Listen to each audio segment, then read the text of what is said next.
नमस्ते। श्रीमद् भगवद गीता के पिछले श्लोक में हमने जाना कि दिव्य घोड़ों से सुसज्जित रथ पर, विशाल रथ पर माधव, लक्ष्मीपति और अर्जुन अपने अलौकिक शंखों को बजाते हैं। आज के श्लोक में हम जानने वाले हैं श्री कृष्ण, अर्जुन और भीम ने कौन से शंख बजाए, उन शंखों का नाम और उन शंखों की विशेषता जानने वाले हैं श्लोक नंबर 15 में। आइए उच्चारण देखते हैं। पांचजन्यं हृषीकेशो देवदत्तं धनञ्जयः पौण्ड्रं दद्मो महाशंखं भीमकर्मावृकोदरः। अर्थात श्री कृष्ण अंतर्यामी ने पांचजन्य नामक शंख बजाया, धनंजय यानी अर्जुन ने देवदत्त नाम का शंख बजाया और भयानक कर्म करने वाले वृकोदर भीम ने पौंड्रन नाम का विशाल महाशंख बजाया।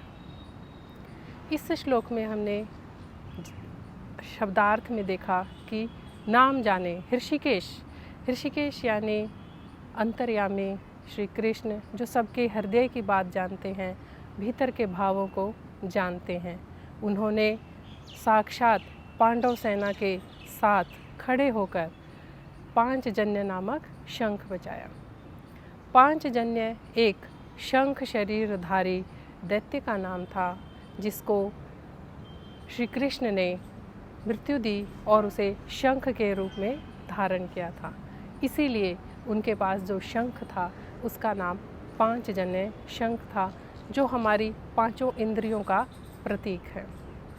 दूसरी ओर अर्जुन को धनंजय भी कहा जाता है, क्योंकि राजसूय यज्ञ के दौरान अर्जुन ने अनेक राजाओं को पराजित करके बहुत सारा धन एकत्रित किया था।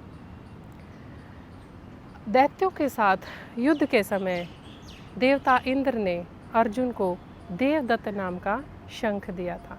इस देवदत्त नामक शंख की विशेषता यह थी कि इसकी ध्वनि इतनी तेज थी कि जब युद्ध क्षेत्र में इस देवदत्त नामक शंख को बजाया जाता था तो शत्रु इसकी आवाज़ से ही घबरा जाते थे।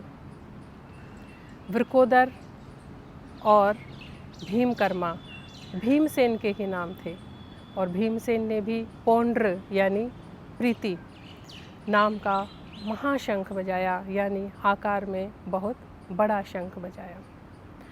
भीमकर्मा से यहाँ तात्पर्य बड़े बड़े कर्म करने वाले से है। भीम ने बकासुर, हिडिंबासुर और जटासुर जैसे असुरों को मारा था और कीचक और जरासंध जैसे वीरों को वीरगति दी थी, इसीलिए इनका नाम भीमकर्मा पड़ा था। साथ ही भीम के पेट में जठरा अग्नि के अतिरिक्त एक वृक नाम की अग्नि भी थी।